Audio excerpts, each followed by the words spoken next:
Thanks for making the Locked On Ole Miss podcast your first listen every day. We're free and available wherever you get your podcasts, including YouTube. We're part of the Locked On Podcast Network, your team every single day. Hello, I'm Stephen Willis, and this is an extra edition of the Locked On Ole Miss podcast. We have our weekly segment. Normally it's on Monday night, but it's going to be on Tuesday afternoon this time. We have Daylan Flowers in town. How you doing, Daylan? I'm doing well, my friend. Can't complain at all. You know, we brought you on here to talk Egg Bowl, but let's talk about how about Coach Yo and what she was able to do.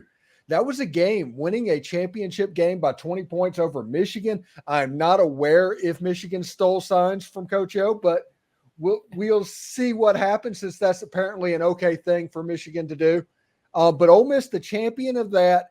I think that maybe the pollsters overreacted when they dropped Ole Miss from 12 to 23 earlier. Yeah, really good win for us today. I said earlier it was a really good resume win for us, against a quality opponent. A big win for us, really good win. I got scared a little bit earlier. KK Deans went down early in the game with a knee injury. She came back out, so that's good news for us. But I think this was a really good momentum win for us. We've kind of gone down to the Bahamas the last couple of years with Coach Yo. And I've seen a lot of improvement every single year. But this year, especially compared to the Oklahoma game a couple of weeks ago, I've seen this team grow mentally very quickly. And I think that is a good aspect of what Coach Yo has been able to do in a coaching standpoint.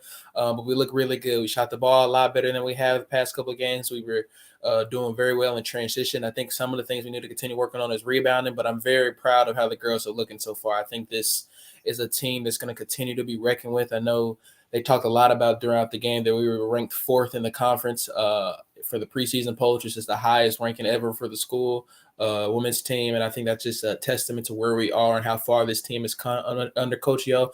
And it's going to be a really fun season, but it's a really big win for us. And like I said earlier, a really big resume win, especially now that they kind of been weird with us for the polls. But it was a really good win today and a really good momentum win for us going into conference play in a couple weeks.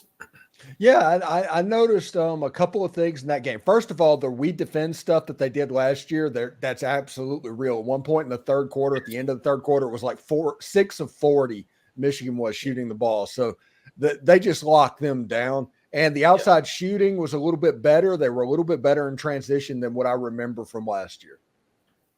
Yeah, I've always said, again, I'm from Arkansas, and she reminds me a lot of Nolan Richardson does, and just plays a lot of attack basketball on the defensive side of the ball, which sets up a lot of our positive game, which is transition offense. So we attack. As soon as they cross half court, our girls attack. And that's just kind of her mindset, and that's really what her basketball revolves around, is attack defense, which sets up really good points for us on the offensive side of the ball.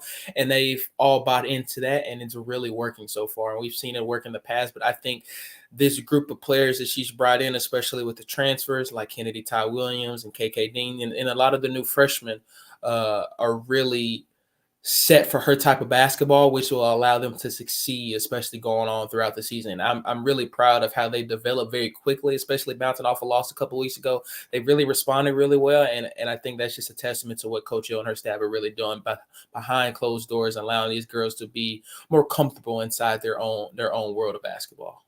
Yeah, and congratulations, Coach Yo. We all have you back, and congratulations very much. I did not anticipate the first 4 minutes of this video being women's basketball, but I mean, when you win a tournament, you get airtime.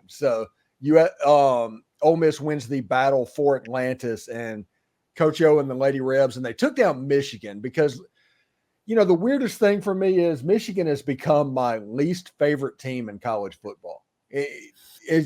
And I always rooted in the Michigan-Ohio State game for Michigan. That's what I was. But now at this point, I mean, screw them for making me root for Ohio State. That's my point on this whole situation.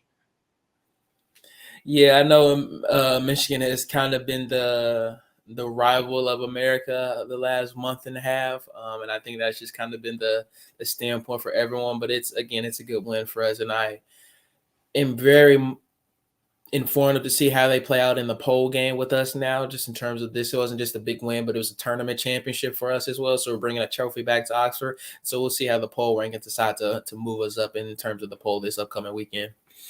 All right, so let's move on to the Egg Bowl. Ole Miss versus Mississippi State. We're a couple of nights away from that happening. It should be a fun game. Ole Miss is roughly a 2-touchdown favorite.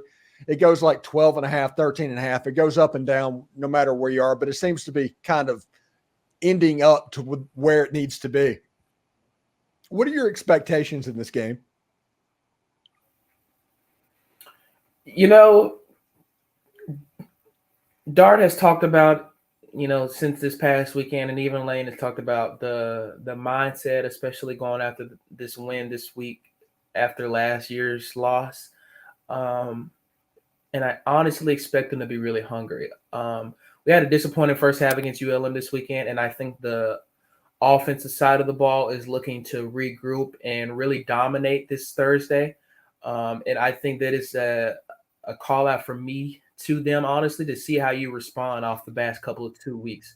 And I know Dart has talked about in the pressure this week that this is a big game for him. This is a game that he circled before the season started, just the way it fell off for us last year. And I think this is a game that really can cement our resume in terms of trying to get to a New Year's Six Bowl, which is really the goal for us now. I'm expecting our run game to continue to develop like it has in the past couple of weeks. I'm very proud of how our run game has been really since after the Bama game. It's kind of really opened up for me, and I think that's really been the positive part of our offense. And I think if we attack really well in the red zone, Mississippi State has been it's been an asterisk mark for me for their red zone defense. I think it's been a problem all season. And I think it kind of was exposed, honestly, against Southern Miss. I rewatched their game a couple days ago. I think if we can attack once we get into the red zone, which has also been a part of our offense, has kind of been shaky at times. If we can attack really well and jump on those momentum plays in the red zone, I think this is going to be a really easy game for us. I think it's going to be a fun game on both sides of the ball, but I think if we can utilize, once we get in the red zone, you have to get 7. You can't settle for 3. I know Lane has kind of used the 4th down a lot, especially in the red zone this week. I'm telling you, you got to go after that more and more, because this is a game that you have to build as much momentum as you can right now for the resume build. And I think that's going to be one of the key parts for us, is that red zone offense. Yeah, and it could happen. And in my videos that I talk about on the 4th downs, I would prefer it if Lane would punt every single 4th down. I don't care if it's 4th and 1. I think every position needs to end in a kick, because the worst thing you can do is that artificial motivation that Mississippi State would get if there was a stop. I mean, you look back at the momentum turn from the Memphis game in 2015. I think that the only way that Mississippi State can beat Ole Miss is if Ole Miss helps them. And they can do it by doing these artificial momentum things. They can turn the ball over. They can not play clean.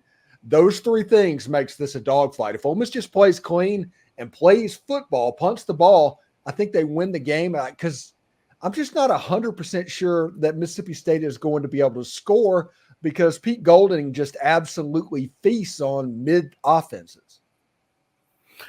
Yeah, I think, just speaking on what you just said, something that's been a problem for us all season is the holding penalties on offense. I think that's something that we have to clean up this weekend if we want to have a really good chance of winning this weekend. But also, Mississippi State's really hungry. I mean, they got 5 wins. They beat us. Hopefully they don't. Of course, they're in a bowl game, so I know they're going to be coming out with some type of mindset to try to win this game and do whatever it takes to win. So we have to also be aware that this cannot just be a pushover game. We have to focus on what the objective is. We have to play our football, and we can't focus on anything else outside of that. When I say that, I know Lane kind of talked about JD was coming back next year, and and then he came out and said he has made a final decision. I think that's actually really good for us. I think he's focused on, what the prize is right now, and I think he's focused on what's ahead of us for the rest of the season, 1-0 mindset.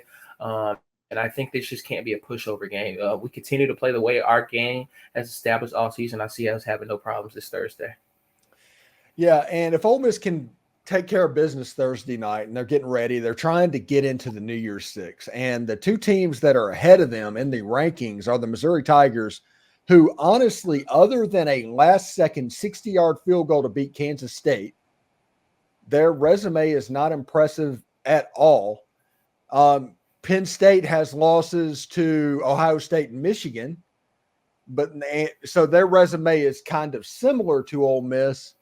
I mean, Missouri being at number 9, that's that's kind of fraudulent at this point, right? Yeah, I think when we look at the poll rankings, what is the committee looking at? And I think one of the big things was for them that our resumes are pretty close, but the way we played against Georgia might have been a asterisk for them, and I think just the way Missouri played Georgia was better for them in their eyes. But Yeah, I other know, than but that, that's a moral victory. it is, and Yeah. that's what I'm getting to. Like I think it is because you have to look at one of their other losses to LSU, which is a team that we beat, and you could say LSU barely beat them. They beat them on the last couple of drives of the game, but we won that game. And so it's no difference between a win or a loss. It's not a close loss is better than a close win. No, we won that game, and that's a step over for us. And I think we've had a better quality of wins than the Missouri has. I know they had a clean game against Tennessee a couple weeks ago, but they struggled against a lost identity Florida team. Florida has not looked good on either side of the ball this year, and they were very close to losing that game. I honestly thought Florida was going to pull it out. I think Florida should have pulled it out this past weekend. Yeah. But I don't think they're a better football team than us. And I take that and say that in no disregard to Missouri. I love what Missouri is doing this year. They have a lot of great talent. I love Coach Drinkwitz. But when you look at the resume, you look at who we've played, the role wins that we've developed, even home game, 7-0 at home this year. I think that's a big testament to where our football team has come. I think we have the better resume. And I also think we have better talent. I think Theo Wees and Brady Cook have had a great connection this year, even Luther Burton. But I think our offense has developed more overall than their offense, and I think our defense has a better front than their defense, and I think our secondary has outplayed their secondary for a majority part of the season. So it's of course out of my hands. It's just how the committee decides to look at things. I hope they look at things how we want them to look at, but right now I'm not going to be saying it's too favorable for us, unfortunately. But we'll see what they're thinking. I know that the rankings will come out here tonight, and we'll see where we're placed at. But our best bet right now is just for us to go and play our best football against Mississippi State. Yeah, and let me try this out with you. Mid-zoo. How about that? See, you're gonna see. I have a lot of friends that go to Mizzou and used to go to Mizzou. You're gonna get me in trouble here, man. I can't make any comments on that. Look, I'll just say this: that you look at the schedules, you look at the players, you look at the talent, you look at the stats compared to one another. I'll just let that speak for itself. That's all I have to say. I'm not gonna say too much more. You're gonna get me in trouble here, man. Yeah, I'm sorry about that. And you look at resumes, there's just not a world in this world that Mizzou wins the resume competition with Ole Miss. That it's basically their resume is a moral victory at this point against a team that didn't have Brock Bowers or Mims. So kind of is what it is. So, Daylan, thank you very much for stopping by. And thanks, everybody, for making the Locked On Ole Miss podcast your first listen every day. We're free and available wherever you get your podcast, including YouTube. We're part of the Locked On Podcast Network, your team every day. Daylan Flowers on his weekly hit. He's going to enjoy Thanksgiving now. You have a good holiday, buddy. Appreciate you, man. You enjoy yours as well. All right. We'll talk to you next week. All right, man. Take care. Hotty toddy, y'all. Hotty toddy.